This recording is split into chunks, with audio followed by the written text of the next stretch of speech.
Bana, mambo vipi ndugu zangu wa Tanzania? Bana, tunaendelea tulipoishia ndugu zangu. Sasa bwana, mnamo tarehe 29 katika kisiwa cha Unguja, hii ilikuwa Januari tarehe 29 mwaka huu 2026, siku ya Alhamis, katika maduka ya Shop and Go yaliyoko mjini Magharibi, Stone Town, Mbweni na Paje. Sasa ndugu zangu, haya maduka yako matatu katika location hizi tofauti. Haya maduka yalivamiwa yote kwa pamoja, na ndugu zangu, tunavyozidi kwenda mbele mtaelewa kwa nini nimeita uvamizi. Yalivamiwa yote kwa pamoja, na watu waliofika na magari aina ya Defender, Alphard na magari mengine.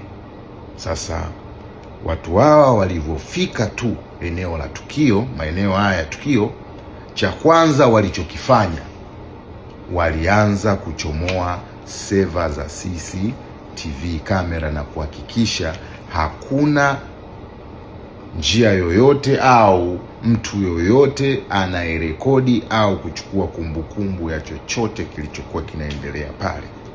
Kwa hiyo seva zote za maduka yote za hizi ofisi zote, wakati hawa watu wameingia sehemu zote, seva zilichomolewa. Hilo la kwanza. Lakini sio tu kuchomoa seva, hawa wote waliokutwa katika hizi ofisi, katika haya maduka, waliwekwa chini ya ulinzi, ikiwemo kama ni mteja au mpita njia, naye alikuwa chini ya ulinzi na wakafungwa pingu. Idadi ya watu kama 10 nadhani, wakiwemo mpaka security ya walinzi wa ofisi, wote wakapigwa pingu. Sasa walipowafunga pingu, hawa watu walienda direct kwenye makeshia, makaunta ya makeshia, na kuchukua pesa zilizomo kwenye makaunta katika maduka yote matatu.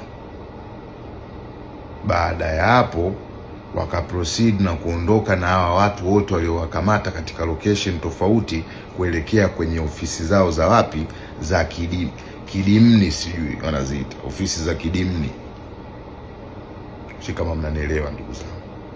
Sasa hiyo hatua ya kwanza. Kwa hiyo kuna waliokamatwa pale pale wakachukuliwa wakapelekwa ndani. Sasa mwenye ofisi, bosi mwenyewe, naye inasemekana baada ya kupiga simu kujua kwamba nini kinaendelea, alivyokuwa anatafuta taarifa kujua nini kinaendelea, akalazimika naye aende siku hiyo hiyo, aende kufuatilia polisi na kujua nini kinaendelea. Sasa hawa jamaa walipofika madukani, cha kwanza waling'oa CCTV, cha pili hawakuwa na kitambulisho cha aina yoyote cha kujitambulisha. Ndugu zangu, hawakuwa na karatasi au statement ya aina yoyote. Kwa hiyo wao walijitambulisha tu kama kitengo cha kuzuia na kupigana na madawa ya kulevya kwenye ofisi na biashara ambazo zinafahamika, zina distribute vitu tofauti tofauti, bidhaa tofauti tofauti Unguja, sehemu ambayo inaeleweka kabisa. Sasa ngoja tuendelee tu. Kwa hiyo watu hao wakapelekwa ofisi za wapi, za kidimni. Ofisi za kidimni walikuwepo wanawake 2, wanaume 4. Hizi namba kidogo naweza nikachanganya, lakini wanawake walikuwa 2, hiyo na uhakika. Wanaume walikuwa 4, kulikuwa kuna security sijui 2, sijui 1, kulikuwa na aliyekuwa anapita naye alibebwa. Naona ndugu zangu Sasa huyu mwenye ofisi zake naye alipojaribu kuwa contact kutaka kujua kwamba jamani nini kinaendelea, akaambiwa watu wamekamatwa wako sehemu fulani, naye alivyoenda akatiwa nguvuni vile vile. Sasa alivyotiwa nguvuni, baadhi ya wafanyakazi ambao kwanza kuna waliokuwa shift wakati wanawakamata, wengine waliokuwa wanaingia shift nao walikamatwa, na kuna wengine ambao hawakukamatwa kwa sababu hawakuwa shift wala hawakuwa mazingira ya kazi.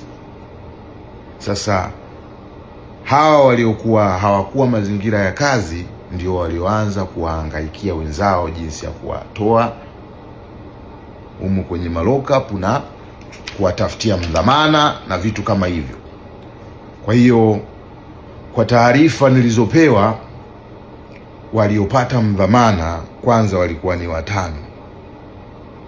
Kwanza kabisa waliachiwa wanawake ambao waliachiwa mapema kabisa, lakini baadaye hao wengine wafanyakazi wengine wanaume walikuja kupewa mdhamana baada ya kuombewa mdhamana na wenzao waliokuwa nje. Lakini walipojaribu kumwombea yule bosi mdhamana, walikataliwa kumwombea mdhamana na waliamriwa waondoke. Sasa naambiwa tena hawa jamaa waliopewa mdhamana walipotoka, siku walizoambiwa kuja kuripoti tena, nao walivyorudi kuja kuripoti wakatiwa ndani tena, nao wakaja kutoka baada ya siku kama 5 tena mbele. Sio kama mnanielewa ndugu zangu. Sasa tena kulikuwa na watu wa finance, akiwemo kijana mmoja wa Kihindi ambaye alikuja kama intern na alikuwa ameshamaliza kazi yake, alikuwa anajiandaa kwa ajili ya kuondoka, ambaye naye walimfuatilia mpaka nyumbani kwake. Walipomfuatilia mpaka nyumbani kwake, wakaingia nyumbani kwake, wakamweka naye chini ya ulinzi. Haitoshi, wakamsachi na kuchukua simu, PC, laptop na fedha.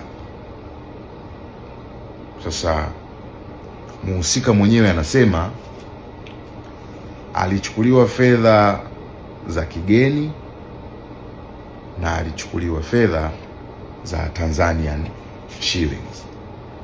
Tanzanian shillings anasema alikuwa na uhakika ilikuwa ni 250,000, lakini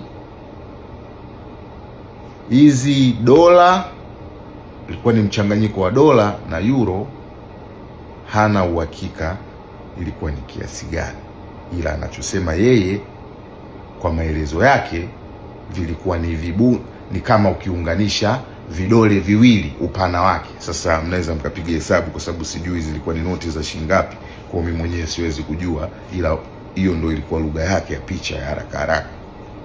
Sasa ukiacha simu, laptop, fedha walimchukua kutoka eneo lake anapoishi, wakaenda naye kwenye ofisi za kampuni na kumtaka afungue ofisi za kampuni.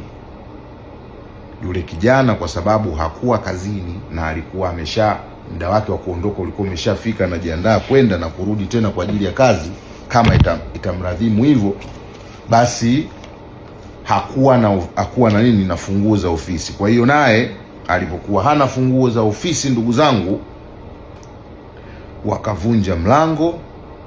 Baada ya kuvunja mlango kama kawaida, wakachomoa seva za CCTV, wakachukua laptops ambazo zilikuwa zimenunuliwa mpya kwa ajili ya ofisi, wakachukua simu mpya ambazo nazo zilikuwa zimenunuliwa kwa ajili ya ofisi, na kwenda kwa sababu walikuwa wamevunja mlango, naambiwa wakaenda wakachukua kitasa, sijui wakaloki mlango tena kwa kupitia jikoni. Mlango waliokuwa wameuvunja wakaufunga kitasa, wakaloki mlango wa jikoni, kitu kama hicho, na kuondoka na yule Muhindi na kwenda kumweka ndani naye kwa wiki kama 2.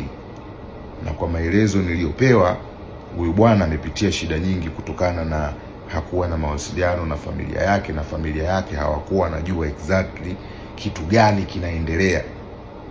Kwa hiyo pale ambapo watoto wake na familia walipojaribu kumtafuta, ilikuwa ni ngumu kumpata na hawakuwa wanajua kitu gani kimemkumba huyu bwana.